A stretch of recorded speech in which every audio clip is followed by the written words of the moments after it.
Supergirl isn't Superman. Now, I know that that's not going to come as much of a shocker to you guys, as they're different people. One Supergirl and one Superman, and if you're human, you understand that people are different and have different minds and stuff. But that's not what I'm talking about. Supergirl is different than Superman. See, everyone always compares Kara to Clark, but they're fundamentally different. Supergirl is someone who witnessed her own home's destruction. Superman didn't even have to really deal with that. He was a kid when that happened, so that's not a huge part of his psyche.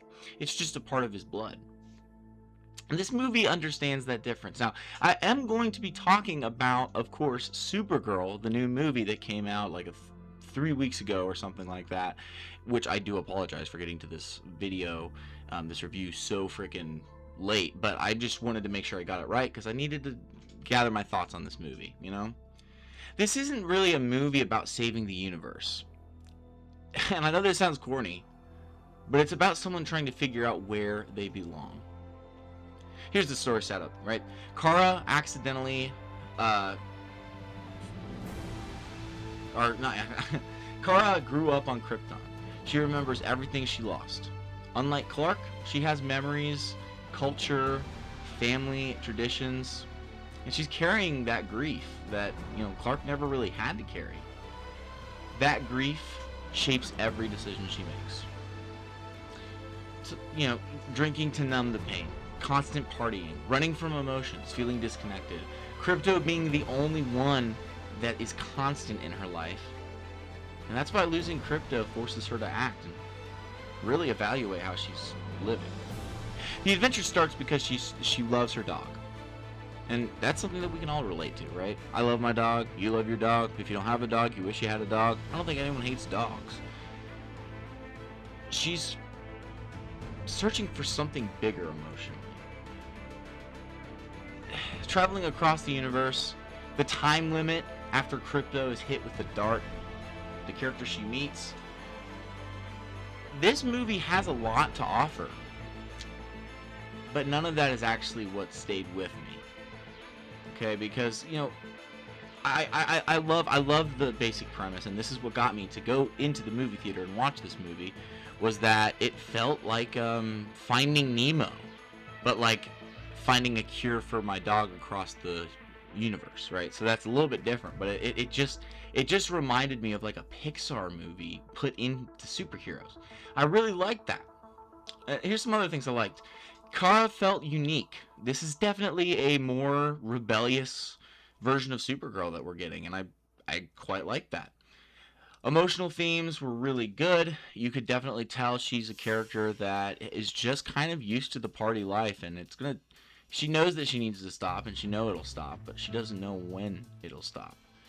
And the action is not too bad. It's pretty good. Humor is definitely there. We have Seth Rogen making a grand entrance. Good appearance. Visuals are really good. Krypto is awesome. They did a great job on Krypto. He looks like a real dog, and that is like CGI and motion capture and stuff. I can't even believe that. That's pretty crazy. Character interactions were awesome and peak. And, gotta love, like, what's that guy's name? The guy that played Aquaman. His character in it's really good. But here's what didn't work. The pacing. The pacing, man, was weird. I just couldn't figure out where I was in the movie, I guess. The pacing just felt weird. Certain jokes definitely didn't work very well for me. Although I did say the dog has done really well. There is some CGI that's not great. Some side characters that don't really need to be there, I guess. And a lot of unnecessary scenes, like the puking scene. That didn't need to be there, but that's okay. I understand the puking scene. That's part of partying. It just comes with the lifestyle. But what really got me about this movie is its stance on the word home. Home isn't always the place you were born. And sometimes home is gone. Sometimes you spend years trying to replace it. And sometimes you numb yourself because you're afraid you'll never find it again. Kara spends the movie chasing a way to save Krypto, but emotionally, she's chasing something she's been missing ever since Krypton died. She's been trying to answer one question. Where do I belong now? I think all of us have moments where we wonder where home is. Yeah, sometimes it's a place, sometimes it's people, sometimes it's a season of life that we'll never get back. Then, eventually life opens up a new door. It's scary because it isn't the place you lost. But maybe that's okay. Maybe home isn't about replacing what you lost. Maybe it's about having the courage to build something new. I think that's what this movie's really about. It's about someone who lost their home, realizing it's finally time to go find another one.